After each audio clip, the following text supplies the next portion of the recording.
Hi everyone and welcome back to another video. So over the past week, I've been working on designing a new version of the Battle of Scariff, not the miniature version like I've done in the past, but an actual minifigure scale version. Now obviously I don't have nearly enough pieces to make a massive version of the Battle of Scariff, so I'm going to go ahead and build a smaller one. It's still minifigure scale, but it's going to be on a 25 by 25 base plate. So I have actually already built this, and honestly, I have to say it looks pretty good. So without further ado, let's go ahead and take a look at the actual build. So here is the actual build, and I have to say it looks pretty good. I'm very excited about this. So the reason I keep making Scariff videos is because I do really like the planet Scariff. Honestly, I think it is such a cool addition to Star Wars, and I really just love the way it looks overall. I love the characters in it and everything. So I wanted to go ahead and rebuild something that had to do with Scariff for another video. So I ended up coming up with this. Honestly, I'm pretty excited with how this actually turned out.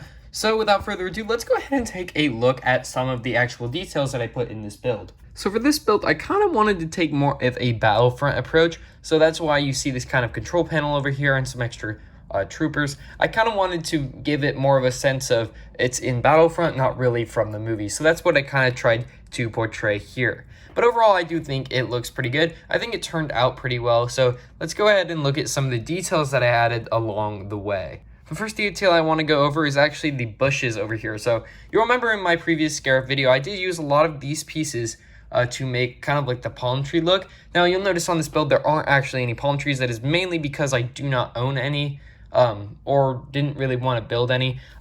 I noticed on Scariff that there is a lot of beach area before it actually gets into bushes and palm trees. That's why you only have a little bit of bushes over here.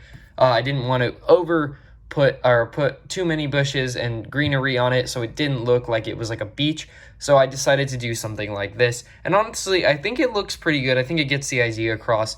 But anyway, the bushes did take quite a bit of time to figure out how to make, mainly because I had to randomly place these on some darker green leaves, and then I had to use these kind of golden hinges you can see under here, and then some bright yellow clips because they were the ones accessible, and I had to use those so I could angle the bushes in the way that they are angled. Honestly, I think the effect looked really good. You can't really tell that there's that many golden and yellow hinges everywhere. They are there, but it's harder to tell based on how much overgrowth is actually on this, which I think was pretty good. So I did take the design from a 20-minute build that I did in the past. Honestly, I think this one looks way better, and I'm really happy with how it turned out. Next thing I kind of wanted to talk about was this command center back here. So you'll notice it is tiled off pretty nicely, and then I put some vents around it. I also have this bridge up here that is basically just supposed to go across the water. Nothing too special there. Taking a look back at the station, we have a fuel canister over here with a tube that is kind of leading out to nowhere. Didn't want to add a bunch of extra build, so I kind of just made it look like it went to the end of the build.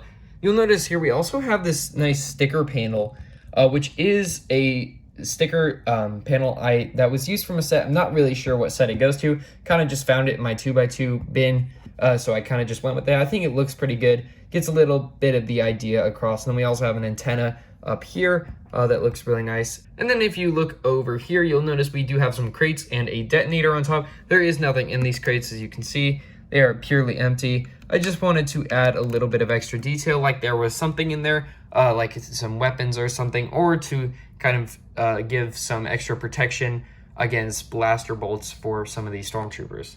For the water, I basically used a bunch of these 1x2 tiles. There are so many on here. It goes all the way across. There's a lot. But anyway, I think it looks pretty good. I also did put some 1x1 studs at the bottom. I only did one layer though. I didn't want to do two because that is a lot of work. If you go watch my Scariff video, I will leave a link down below. It takes so long for you to stack these 1x1 studs on top of each other and then place all the flat bricks on top of them. It's not worth it ever unless you want to have a really cool effect at the end. Honestly, that's why I didn't do that here. It still took a really long time actually to place all these 1x1 studs, but either way, I think it was worth it, and I think it looks pretty good in the end. Taking a look over here, you'll also notice that I have a stormtrooper kind of running across water. Now you can't really see the clear bricks as good on camera as you can in person. In person, they do illuminate quite a bit better, but it's supposed to represent basically in the trailer for the movie, you saw a bunch of stormtroopers walking across the water, so I wanted to kind of reference that in this build, so that is what I ended up doing on it. That's my kind of take on what it would have looked like. Over here we also have an explosion. I made it kind of over here because I wanted to have something over here. If without this, it does look pretty plain. There was a stormtrooper over here, but honestly, everything else was not very filled in enough, so I needed to add something. So I decided to go with kind of this explosion. Honestly, I think it looks pretty good. Have some of these angled, transparent pieces right here, kind of make things look like they're flying. I have a minifigure right here as well to kind of show that he literally exploded from this explosion. So that is where I ended up putting an explosion, just because I needed some detail there, and I think it looked pretty good. Here on the bridge, you'll also notice we have a stormtrooper kind of falling off. That is supposed to be from this trooper right here. He is kind of running towards that as well. And then back here in the bushes, you'll notice that we do have another trooper kind of sniping. Now, he's not doing a very good job of hiding because both these troopers do see him over here, but either way, I do think it gets a point across, and I do think it actually looks a little bit better. In Rogue One, you'll remember that there is actually a time where the troopers actually do kind of hide in the bushes, ready to ambush all the troopers on this side. So I think that got the point across pretty well. The last and final detail I forgot to mention was actually over here, right in the middle of the build.